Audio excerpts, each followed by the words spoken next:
اس وقت پیغام پاکستان کے حوالے سے یہاں پینفلیکس پر جو لفظ لکھا ہوا اور جو جملہ لکھا ہوا ہے، میں سمجھتا ہوں کہ اس کے حرف پر تمام کے تمام مسالک اور تمام مکاتب فکر کے تمام اہل علم طبقات کا مکمل اتفاق ہے۔ اس داد، تہذیب اور اتفاق کے اظہار کے بعد درد دل کے ساتھ بہت مختصر لفظوں میں چند گزارشات پیش کرنا چاہتا ہوں۔ سب سے پہلی بات تو یہ ہے، ماضی کے اندر کئی سیاسی حکومتیں وقتی اور عارضی طور پر فرقہ وارانہ ہم آہنگی، دہشت گردی کو ختم کرنے کے لیے اقدامات کرتی رہی، لیکن ان کی حیثیت وقتی، عارضی، رسمی، وقت گزاروں کی پالیسی سے زیادہ نہیں ہوا کرتی تھی۔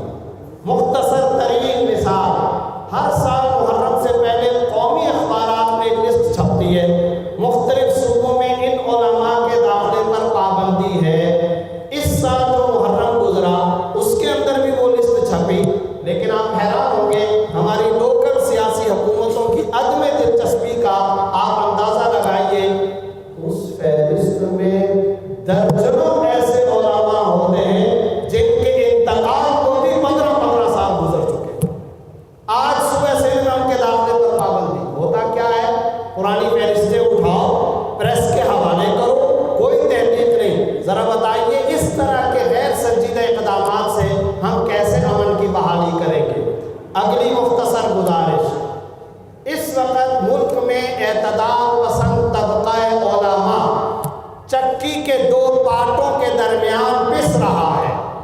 جب ہم یہ کہتے ہیں ریاست کے خلاف بندوق اٹھانا حرام، جب ہم یہ کہتے ہیں افواج پاکستان ہماری اسلامی افواج، جب ہم یہ کہتے ہیں یہاں شریعت کا دستور موجود، جب ہم یہ کہتے ہیں کہ یہاں کی پولیس، یہاں کے فوجی پر بندوق اٹھانا حرام قطعی اور ناجائز، تو شدت پسند طبقوں کی طرف سے ہمیں تانے یہ سننے کو ملتے ہیں، یہ خوشامدی ہیں، یہ سرکاری ہیں، یہ درباری علماء ہیں، یہ وقت کے مطابق چلنے والے ہیں۔ اس سے آگے بڑھ کر ہمیں علماء سو کا لقب دیا جاتا ہے۔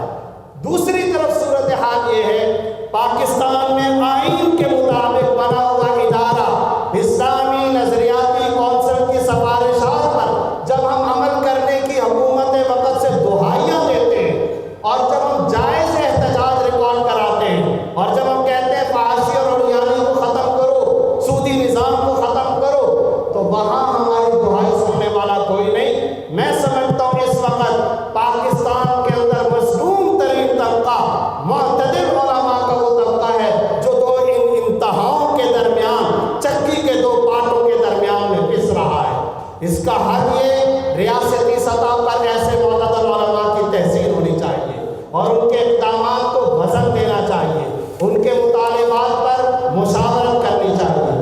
اگلی گزارش، ملک میں جہاں شدت پسند طبقوں کے خلاف تحریری طور پر ہم کاؤنٹر نیریٹو لے کر کے آ رہے ہیں، جوابی بیانیاں لے کر کے آ رہے ہیں، بالکل اسی طرح ضرورت اس بات کی ہے، we need counter narrative in the face of the personalities۔ شخصیات کی شکل کے اندر بھی ریاست پر لازم ہے کہ وہ جوابی بیانیہ کی شخصیات پیش کریں۔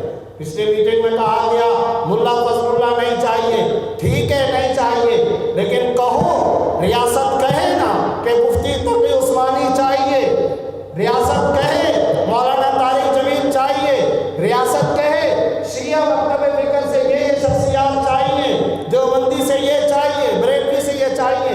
خلا پیدا کر دینا، جوابی بیانیے کی صورت میں شخصیات کو پیش نہ کرنا، یہ بھی کوئی پائیدار اور مستحکم عمل نہیں ہوگا۔ اگلی گزارش، گولی کے راج کو ختم کیا گیا، گزارش یہ ہے اب گاڑی کے راج کو بھی ختم کیا جائے۔ بیانام پاکستان میں متفقہ اعلامیہ کی شق نمبر 12 پر ملن و عمل کرایا جائے، جس میں اہل بیت اطہار، حضرات صحابہ کرام، ازواج مطہرات کی ناموس کے تحفظ کو فوجداری قانون کا درجہ دیا گیا ہے۔ رسمی نہیں، وقتی ضروری نہیں، عارضی نہیں، اسی مجلس کے اندر انٹرنیٹ کے ایک کلک پر آپ جا سکتے ہیں، جس میں آج بھی پنجاب کا ایسا سنی خطیب موجود ہے جو اہل بیت اطہار کی شان کے اندر گستاخی کرتا ہے، اشارتاً یا کنایتاً ریاست پابندی لگائے ایسے پر، اور آج بھی انٹرنیٹ کے کلک پر ایسی بے شمار ویڈیوز موجود ہیں جس میں حضرات صحابہ کرام کی شان کے اندر گستاخیاں کی گئی ہیں۔ ریاست پر لازم ہے ایسے عناصر کو کڑی سزا دے، فوجداری قانون اس پر نافذ کرے۔ آخری گزارش، پاکستان کے مختلف علاقوں دیہاتوں میں ہم جاتے ہیں، وہاں مضافاتی سطح پر قبرستان موجود، ان قبرستانوں میں کئی ساری قبروں کے اوپر جھنڈے لگے ہوتے ہیں۔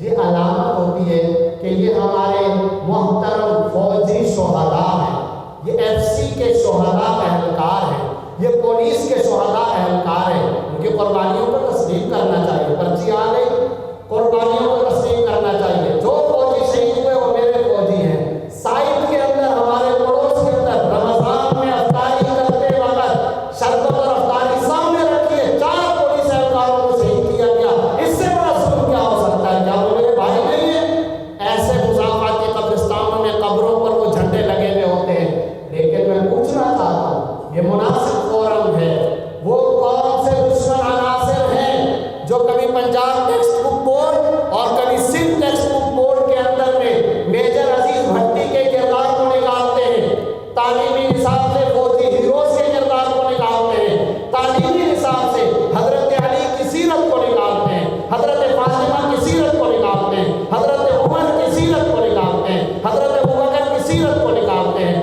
ان تمام اقدامات پر ہم جہتی، مؤثر، حقیقی اقدامات اور عمل کرنے کی ضرورت ہے۔ خدائے برتر ہمارے اس مملکت خدا دار پاکستان کی قدردانی کی بھی ہمیں توفیق دے، اس کے استحکام، اس کے امن اور اس کی سلامتی میں بھی ہمیں اپنا مؤثر کردار ادا کرنے کی توفیق عطا فرمائے۔